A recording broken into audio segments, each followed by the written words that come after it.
Partie 154, citation 730. La volonté sincère dans l'action se concrétise dans la durée et la continuité. Le prophète alayhi salatu wassalam a dit « À chacun sa récompense selon l'intention de son acte ». Par volonté, nous visons la fermeté et la détermination du cœur. Et par sincérité, nous entendons que la volonté décide de faire ou d'annuler un acte seulement pour le Seigneur. Et enfin, nous voulons dire par la durée et la continuité de la sincérité, la stabilité et la permanence de cette qualité supérieure. Car la répétition a des effets bénéfiques certains que n'ont pas les actes ponctuels et provisoires. La preuve de l'acquisition de cette qualité est que la détermination ne change pas en fonction des accidents de parcours et des événements passagers, et qu'elle reste constante et ferme. L'acte appartient au véridique, el-haq. Sa véracité est donc nécessaire. L'homme sincère n'annule pas à cause de la créature, el-khalq, une décision prise en vue de satisfaire le Créateur, el-khaliq. Abu Hamid al-Ghazali dans Les 10 règles du soufisme, Al-Qawa'id al-Ashra, 731. En vain, l'on a obtenu une naissance humaine. Nombreux sont ceux qui ont droit sur ce corps. Le père et la mère disent « c'est notre enfant ». C'est pour leur propre avantage qu'ils l'ont nourri. L'épouse dit « c'est mon mari ».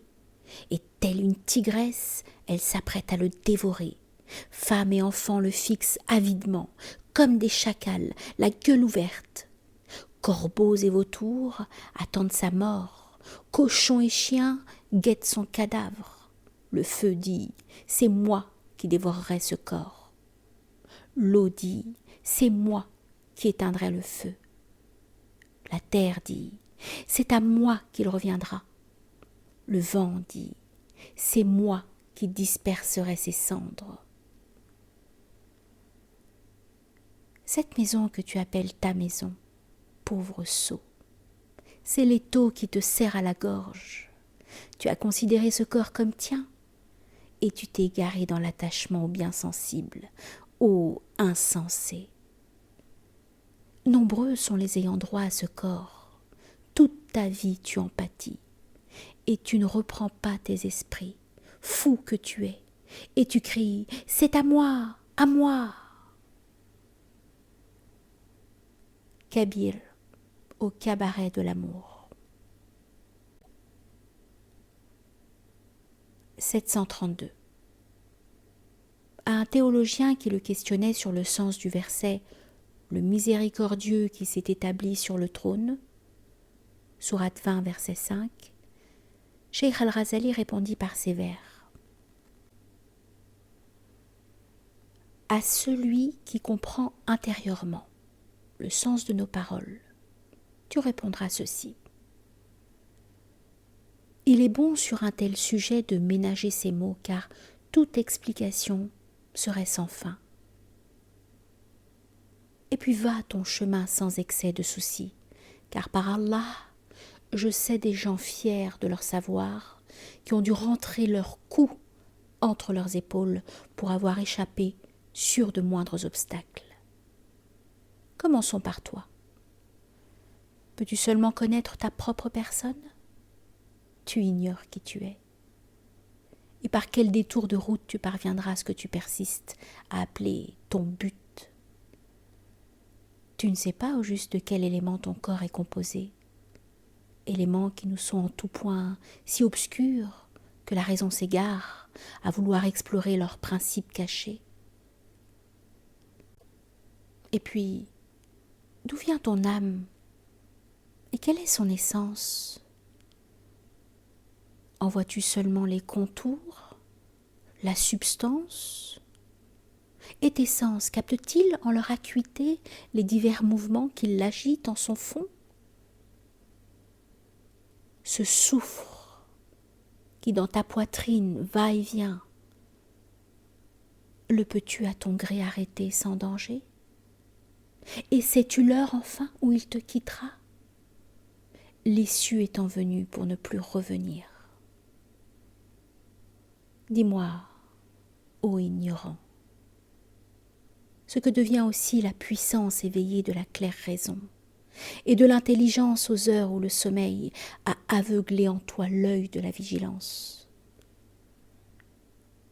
Tu te nourris de pain, mais serais bien en peine de t'expliquer comment cet aliment commun qui s'insinue en toi se transforme en liquide et comment ta vessie l'évacue en urine. Connais-tu beaucoup mieux ce que plie et replie ton ventre en ces méandres, mystérieux chemins dont ta simple conscience n'a visiblement cure d'éclairer les cavernes, de percer le secret? Comment peux-tu dès lors essayer de connaître celui qui s'est un jour établi sur le trône et chercher à savoir comment s'est établie son assise et comment il en pourrait descendre? Car il est sans comment. De même que pour lui n'existe le mot où, il gouverne en Seigneur le règne du comment qui sous lui et par lui sans cesse en mouvement dans l'instant se transforme. Étant dessus, il est au-dessus du dessus, ce qui fait que pour lui, il n'est point de dessus. De même, habite-t-il toutes les directions ensemble, n'étant point soumis aux lois du lieu, qu'il se manifeste à nous en sa pure essence, qu'il soit à la fois élevé et exalté, ce Seigneur qui est nôtre. Voilà qui est certain, et qui pourtant échappe au pouvoir de tes mots. Abu Hamid al-Ghazali.